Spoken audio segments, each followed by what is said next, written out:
Olá, meus irmãos, paz do Senhor. Graças a Deus por essa oportunidade ímpar que temos mais uma vez de falar da Palavra de Deus. E hoje nós vamos estudar a lição de número 5, que tem como tema o lamento de Jó. Lembrando que estamos estudando um trimestre espetacular, que fala sobre a fragilidade humana e a soberania divina, lições do sofrimento e restauração de Jó. Já estudamos 4 lições até aqui. A lição de número 1, o livro de Jó. A lição de número 2, quem era Jó? A lição de número 3, Jó e a realidade de Satanás. A lição que estudamos no domingo anterior, o drama de Jó. E a lição que estudaremos no próximo domingo, o lamento de Jó. Estamos vindo de uma sequência, um compêndio de lições maravilhosas, onde temos estudado com afinco a palavra de Deus. O textual dessa lição está no livro de Jó, capítulo 3, versículo 24, e está escrito assim: porque antes do meu pão vem o meu suspiro, e os meus gemidos se derramam como água. Verdade prática. O sofrimento pode nos levar à situação de extrema angústia, mas não devemos perder a esperança no agir de Deus. A leitura bíblica em classe está no livro de Jó, capítulo 3, versículos 1 a 26. Professor Joás, mais uma vez conosco aqui no nosso estúdio, falando da Palavra de Deus. E, professor, parece que foi ontem mesmo que estudamos a lição de número 4. E de fato foi, né? Interessante é que nós falamos sobre o drama de Jó, e hoje nós estamos falando do lamento de Jó, uma sequência da lição passada, né? Nós vimos na lição passada o drama todo de Jó, família, filhos, comércio, a saúde física, a saúde emocional, a saúde psicológica, e agora nós vamos falar desse lamento, dessa dificuldade, desse respirar, desse sussurrar do homem de Deus. O objetivo geral dessa lição, professor, é explicar que Jó era humano e, como tal, tinha todo o direito de extravasar seus sentimentos, não sendo recriminado por Deus por isso. Rapaz, eu achei essa frase fantástica, sabendo que Deus é conhecedor da nossa estrutura e Ele sabe que nós somos pó. Deus conhece, né, nossa estrutura muito bem, né? Foi Ele que fez, né? E tem na adoração há lugar para lamentação, né? Nós temos lamentações de Jeremias na Bíblia, verdade. Olha só. Verdade. Então há lugar para o lamento. Deus não despreza o choro dos seus filhos, né? O lamento dos seus filhos. Então a indignação de Jó não é com Deus, né? Ele está indignado com a situação e ele expressa isso, né? Ele desejou não ter nascido, por causa da situação que ele estava. Com isso ele não estava confrontando Deus, ele não estava botando Deus na parede, nem nada do tipo. Nós fazemos isso muitas vezes hoje, né, com as nossas teologias loucas aí do nosso século. Verdade. Né? Mas não foi o que Jó fez. Jó estava expressando a sua dor do jeito que ele podia. Verdade. Né? É um homem que está completamente abatido, está um caco de pessoa, né? Sofreu tudo que alguém pode sofrer num dia só, né? E está com a sua saúde emocional completamente abalada. Então o lamento é próprio, é apropriado para esse momento, e Jó o faz, né, no capítulo 3. Vamos até falar que é normal e aceitável. É saudável até. Necessário. Se ele ficasse calado, talvez o quadro seria mais complicado, né? O próprio Jesus, professor, na sua vinda aqui nessa terra, na sua humanidade, não estamos falando de lamento, eu estou falando agora de um termo que o próprio comentarista usou, ele extravasou seus sentimentos. E o Salmo 22 expressa isso. Gota de sangue, pensa bem. Não é? Deus meu, por que me desamparaste? Ele extravasou seu sentimento, ele não estava revoltado. Estava angustiado, uma angústia de morte, né? Porque a morte estava muito próxima, né? E Verdade. Chegou a suar gotas de sangue. Rapaz, e que lição, hein? Que lição. Vamos lá então, introdução. Na lição anterior vimos de perto o drama vivido por Jó. Uma série de calamidades se abateu sobre ele de forma catastrófica. Do estado de riqueza e prosperidade, Jó passou a viver na adversidade. Seus amigos foram para consolá-lo, mas ficaram sem palavras ao contemplarem seu debilitado estado de saúde. Entretanto, depois de 7 dias, ele rompeu o silêncio com um lamento que veio do fundo da alma. Nesse lamento, Jó mirou o dia do seu nascimento e, através de 3 perguntas, desabafou tudo o que sentia naquele momento. Por que nasci? Por que não nasci morto? E por que ainda continuo vivendo? Falamos aqui, professor, que era necessário isso aí, justo e, de certa forma, saudável, até mesmo para ele extravasar os sentimentos. Tá vendo? Esses questionamentos dele, né, mostram para nós uma crise e de qual natureza, né? De qual natureza é a crise, né? A crise veio de todos os lados, né? Físico, emocional, né? E financeiro. A crise veio e agora é uma crise existencial, né? Nesse sentido é uma crise emocional e espiritual. Ele está com essas áreas abaladas. Tudo que não podia ser abalado é isso, emocional e espiritual. E Jó está emocionalmente e espiritualmente abalado. E ele vai fazer esses questionamentos. Você vê que os questionamentos são de natureza existencial. Por que eu nasci? Né? Qual o propósito de eu ter nascido? Há um propósito de vida para mim? Porque no momento ele olha e ele não vê essa perspectiva. Né? Ele olha e não vê nada para ele depois desse momento. Né? Então ele está em crise. Né? E por que eu não nasci morto? Aí já piorou o questionamento, né? Já piorou a crise, né? Já passou de um lamento para uma reclamação, para um murmúrio. Né? E por que ainda continuo vivo? Né? Aí piorou. Por que ainda? Né? Aí a coisa vai só piorando. Né? E era justo, assim, eu estou falando justo numa visão humana e saudável, vou até falar, que ele tivesse esse momento de explodir. Ele precisava disso. E a gente precisa de momentos assim, quando da adversidade pesada que nós vivemos. Não em tom de reclamação, não em tom de murmuração, mas em tom de extravasar os sentimentos. A gente precisa disso. Sim. E a gente vê isso nas Escrituras, né? Aqui é citado o exemplo de salmista, de Jeremias. A gente pode falar de alguns profetas, né? Que expressaram adoração em forma de lamento. Né? É adoração também. Né? Jesus se mostrou indignado com os cidadãos da sua época, né? Os religiosos da sua época. Toca lamento e vocês não choram. Né? Toca júbilo e vocês não se alegram, e vocês não dançam. Né? Então, para cada momento tem uma reação apropriada. Né? A reação apropriada para esse momento que Jó está vivendo é essa aí mesmo. A terceira lei de Newton fala bem claro isso, né? Para toda ação tem uma reação. E nesse caso de Jó, a reação era essa mesmo. Ainda mais sendo um ser humano normal como nós. Né? Não era um super-homem, não. Capítulo 1, primeiro lamento de Jó. Por que nasci? Então nós já destacamos aqui. O ponto 1, por que nasci. Ponto 2, que em lugar da memória viesse o esquecimento. E o ponto 3, que em vez da ordem viesse o caos. Professor, eu acho que não tem tanta necessidade da gente ler os textos aqui, mas é interessante que nós já comentamos sobre isso, o porquê desse lamento. O primeiro lamento dele foi exatamente, ele reclamou e falou, e chiou mesmo no dia do seu nascimento, em virtude do sofrimento que ele estava encarando ali. Que fase que Jó passou, hein? Ele chegou a amaldiçoar aquele dia, né? Aquele dia que ele nasceu, ele chegou a amaldiçoar o dia e desejar que ele fosse riscado da história, né? Aquele dia, se pudesse apagar, né? Esse é o desejo dele. Pois essa questão de riscar o dia, eu vi um certo teólogo falando sobre isso, que esse dia trata-se do dia 29 de fevereiro, que era só lembrado. Né? Um telólogo. Eu falo isso em função da seriedade que nós precisamos ter com relação à palavra de Deus. Jó ele não falou que o dia foi riscado, né? Ele falou que se pudesse, desejou. Em função do sofrimento que ele estava passando. E é bom a gente lembrar disso. Tem nada a ver com o dia 29 de fevereiro. Tem nada a ver.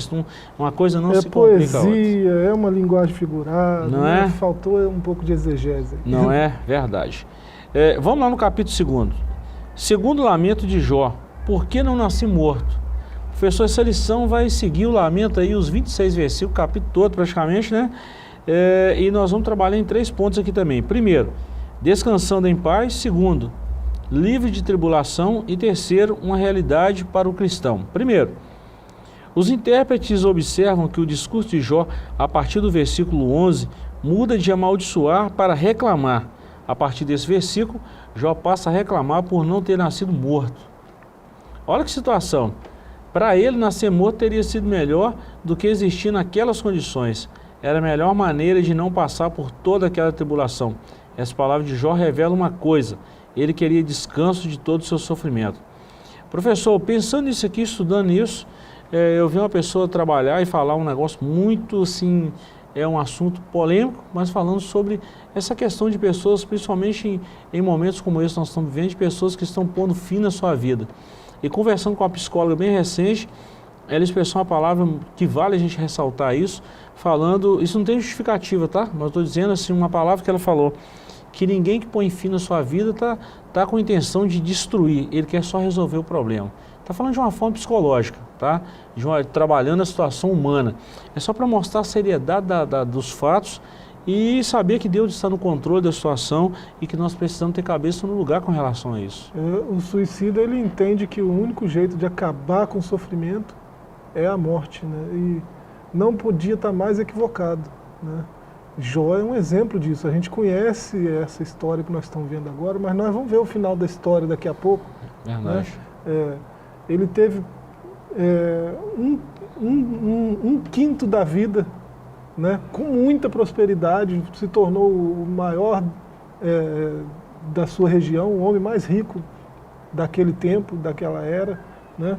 E depois passou por esse sofrimento todo, depois foram 4/5 da vida vivendo numa prosperidade maior do que aquela primeira. Então, assim, valeu a pena essa espera, valeu a pena, não estou dizendo que valeu a pena esse sofrimento, valeu a pena confiar que Deus não perdeu o controle, né? E Jó teve essa confiança desde o começo, né? Ele não perdeu essa confiança. Nós vamos ver ele lamentando aqui hoje nessa lição, né? Mas essa confiança ainda está lá, né? Ele ainda tem essa fé lá. A gente vai ver isso em capítulos mais para frente. Verdade. Ele não perdeu a confiança em Deus, né?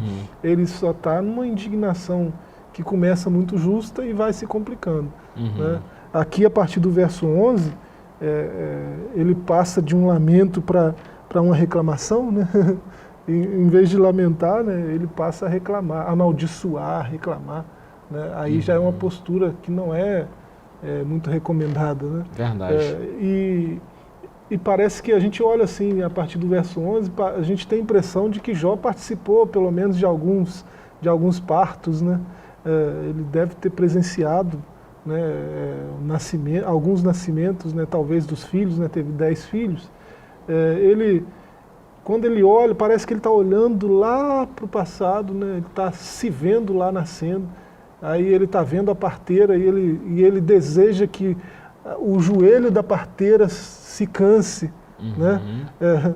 Que o joelho da parteira se enfraqueça, para que ela não tenha força para tirar o bebê, né? E ele deseja que o seio da mãe dele tivesse secado, né? Que aí ele não teria força, né, para continuar a sua existência. E ele vai trazendo essas maldições, trazendo esse cenário que começa a ficar meio assustador, né? E tudo isso para amaldiçoar aquele dia. Ele está falando de si próprio, não de Deus, né?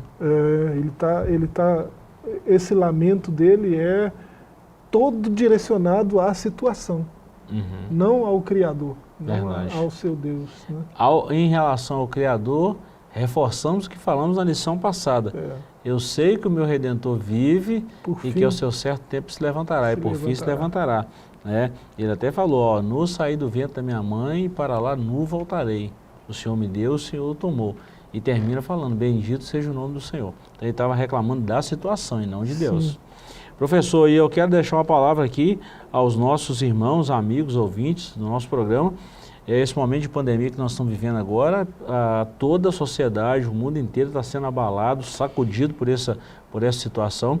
E talvez estamos falando para pessoas em situações, eu não vou falar parecidas, mas uma situação semelhante, estou falando de uma forma psicológica, a que Jó enfrentou, passa nem perto do sofrimento. E a palavra de Deus para nós continua sendo inteira dependência no Senhor, é confiar no Senhor mesmo. Deus, assim como Ele teve resposta para a vida de Jó, Ele também tem uma resposta para a sua vida.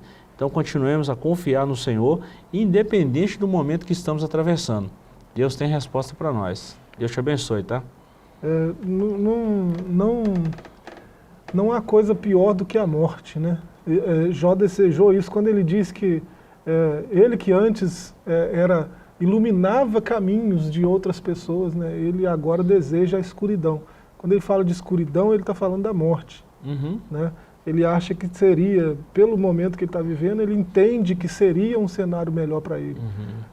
Mas ele estava meio que, ele não estava vendo o cenário todo, né, como o leitor de Jó está vendo. Ele não sabia o que estava por trás. É por isso que ele está meio que às cegas nisso tudo. Então a reclamação dele vem de uma pessoa cega para a situação real. Né? Essa lamentação que passa para uma maldição, que passa para uma reclamação, vai só piorando, né? Isso vem da perspectiva de alguém que está às cegas, no meio daquela situação toda. Então, se a gente consegue achar confiança nos lugares mais, às vezes mais impensados, né? E a gente deve fazer essa autoanálise que Jó fez, né? Deve olhar para trás, olhar para a história, e a gente certamente vai perceber que o Deus que esteve conosco aquele tempo todo, talvez não tenha nos abandonado ainda. Claro. Se a gente olhar para trás, né, pensa, Sérgio Lopes, né, o poeta, né, tente lembrar aí se alguma vez ele te abandonou. Verdade. Traz a memória aí, puxa aí no pensamento. Verdade. Ele te abandonou alguma vez? Né? Ele já te deixou na mão? Nunca, né? Qualquer um que faz essa reflexão chega à mesma conclusão, né? Ele nunca desampara. Assim,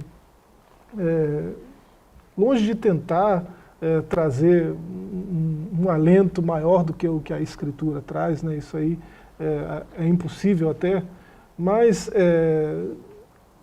aquele que sofre, aquele que está no meio do sofrimento, para ele não existe sofrimento maior, né? Se eu estou num momento desse de sofrimento, esse sofrimento que eu estou é o maior possível que alguém pode sofrer, né? Eu não olho para o meu sofrimento e comparo ele com o sofrimento do outro, porque eu não estou na pele do outro. Então, para a pessoa que está sofrendo, o sofrimento dela é o pior que existe, né? E a gente pode trazer essa revelação que a gente tem em Jó, essa teodiceia de Jó, nós falamos isso lá na primeira lição, né? E dizer se há alguém que nos assiste nessa condição, né, não perca de jeito nenhum a confiança em Deus, né? Porque se há uma solução para esse sofrimento todo, essa solução está na pessoa de Cristo, né? É só Ele que pode trazer alívio ao que sofre, é só Ele que pode transformar maldição em bênção, Ele é especialista em fazer isso. Então, desesperar não é a solução, né? Olhar para a escuridão, para a morte e achar que é a solução, não, nunca foi, né? A morte é um problema que nós mesmos criamos, né? Nós mesmos, humanidade, criamos, né? Verdade. Deus não nos criou para a morte, né? Então Ele tem a solução, não desanima. Muito interessante, professor, quando a gente pega, por exemplo, o livro de Jó, já falamos algumas vezes, né? Jó, ele estava vivendo a situação. Hoje nós lemos o livro de Jó, os 42 capítulos de Jó, e a gente sabe o final da história de Jó. Então a gente sabe que Deus estava no princípio, no meio e no final dessa história, como está hoje. Quem sabe a gente está passando, vivendo alguma situação que a gente também não está conseguindo ver o final dessa história. E tem muitas pessoas pensando em tragédia e tantas outras coisas. Mais uma vez, para a gente reforçar, o Deus que controlou a história na época de Jó e que deu permissão ou não na época de Jó, é o mesmo Deus que controla a história hoje e que dá as mesmas permissões. Então vamos ficar calmos, vamos ficar tranquilos, não há motivo para desespero. Continuemos confiando no Senhor. A confiança no Senhor é o que vai garantir a nossa vitória. Verdade. Nosso sucesso. Professor, nós já falamos do ponto 1 e do ponto 2, que é livre de tribulação. E só um breve respaldo aqui no ponto 3 e a gente termina aqui a nossa lição no capítulo 3, tá? Uma realidade para o cristão. O Novo Testamento nos ensina que enquanto estivermos nesse mundo, estaremos sujeitos à dor, ao luto, ao sofrimento. Mas, ao mesmo tempo, temos uma promessa consoladora de Jesus. Eu gosto desse texto, professor. Filipenses 4, 11, 12, Evangelho de João 16, 33 e ainda Filipenses 4, 13. São citações aqui do autor, do escritor da lição. O Novo Testamento, o Evangelho de Jesus é lindo, é maravilhoso, mas o Evangelho não é simplesmente um mar de rosa, né? O Evangelho traz verdades que estão sendo ocultas nesses dias atuais. Nós precisamos refutar isso aí. Evangelho é bênção, é boas novas, mas o Evangelho também não nos isenta de dor, de luto, de dificuldade, de tribulação, de forma alguma. Não que somos masoquistas, que gostamos de sofrer, mas nós não podemos isentar nenhum cristão de passar por um momento assim. Eu, por exemplo, vivi um luto há 8 anos atrás, quando eu perdi minha mãe.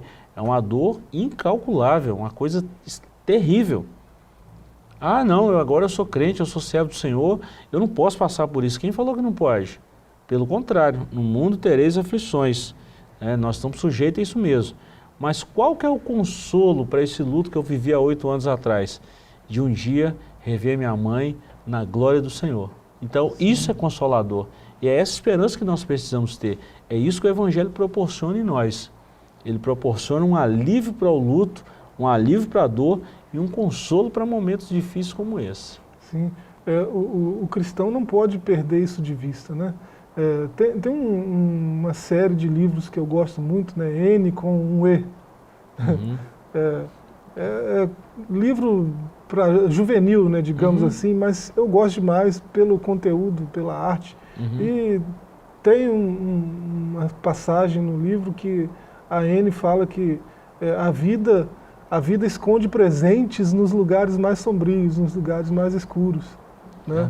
E esse sofrimento, né, essa escuridão que Jó até deseja, né, isso vai trazer uma experiência para ele que ele vai levar para o resto da sua vida. Ele viveu muitos e muitos anos depois disso aí, em plena prosperidade.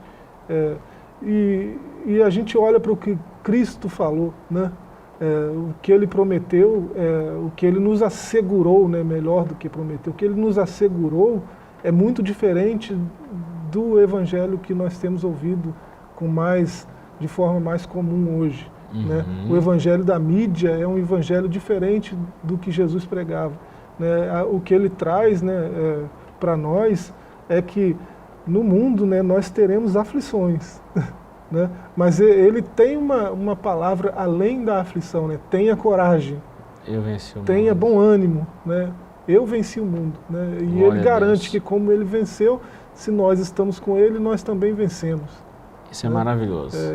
Isso é garantia, né? Então o cristão de fato, né, e de verdade não tem que se apavorar.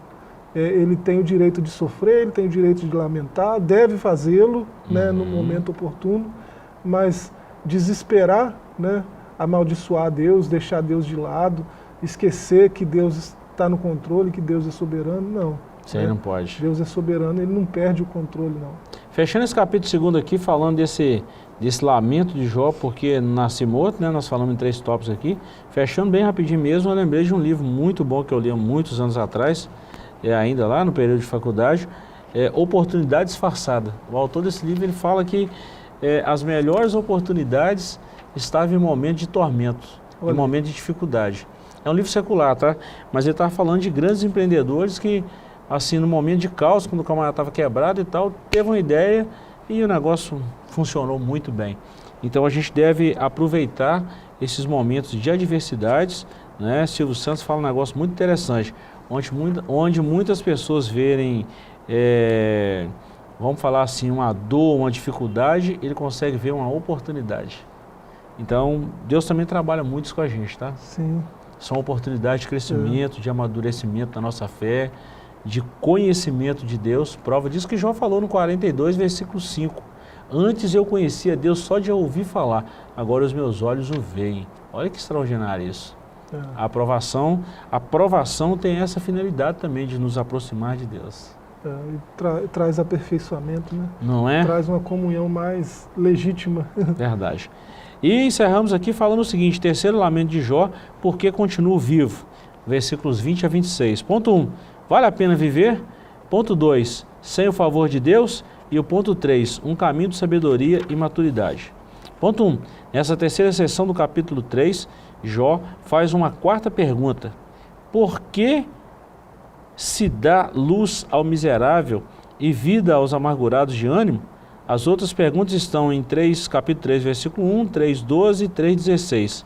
A palavra hebraica amel, traduzida aqui como miserável, é usada no sentido de alguém cuja vida é atribulada pela miséria e que por isso torna-se incapaz de exercer suas funções.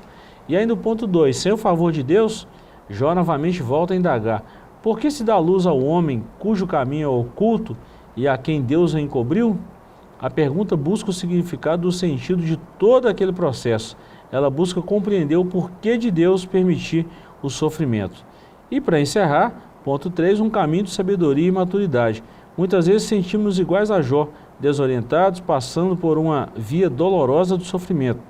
E como ele, não imaginamos nem compreendemos que Deus está agindo. É preciso, porém, olhar para o alto, onde Cristo vive. Nele podemos manter o equilíbrio e a confiança durante a tormenta e assim trilhar um caminho de sabedoria e maturidade no sofrimento. Professor, encerrando essa lição aqui, nós falamos do lamento de Jó, né, que é a sequência da lição anterior, e ele termina falando, vale a pena viver? Então ele faz esse lamento. E depois, sem o favor de Deus, e quem falou que Deus não estava com a mão estendida por Jó, né? O silêncio de Deus, né, causa essa perplexidade, né? Acha que quem está vivendo essa situação pensa que Deus se calou mesmo e Deus virou as costas. A gente lembra que o próprio Senhor Jesus passou por isso, né? Verdade. E a impressão, né, é essa, que Deus abandonou.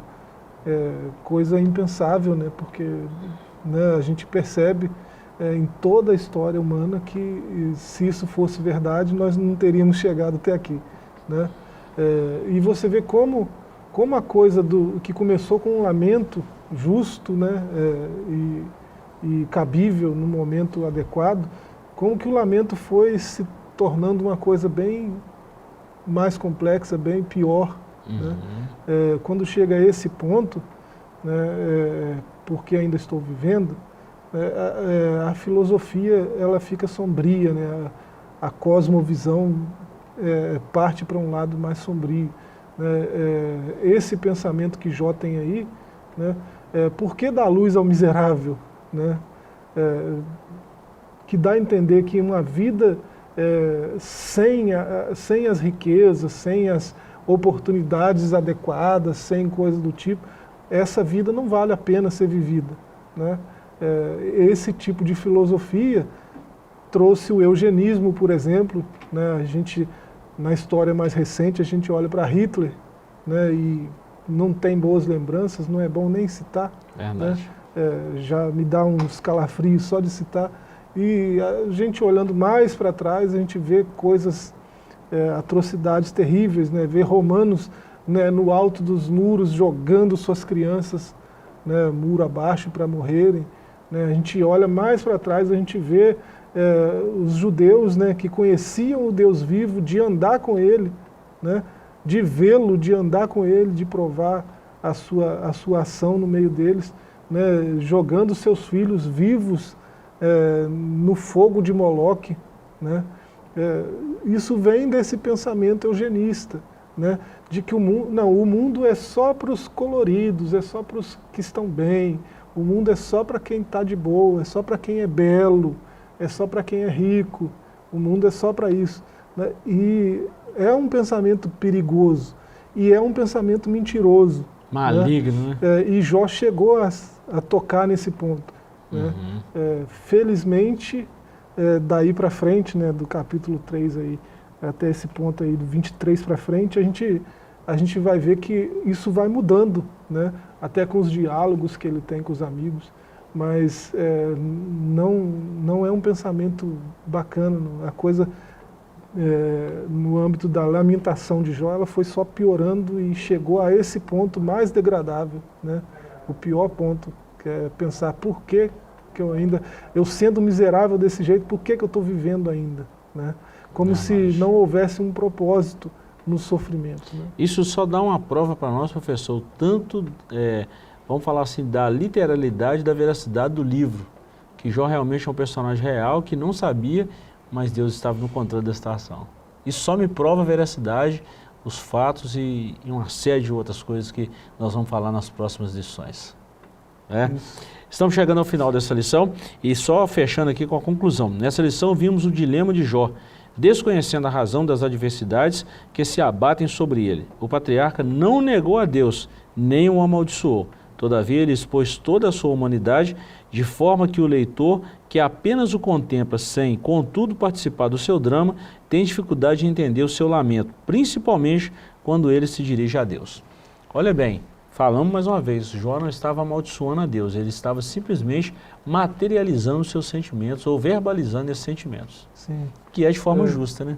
Se ele não põe para fora, isso ia corroer ele mais do que já estava corroído, né? Verdade, ia ser pior.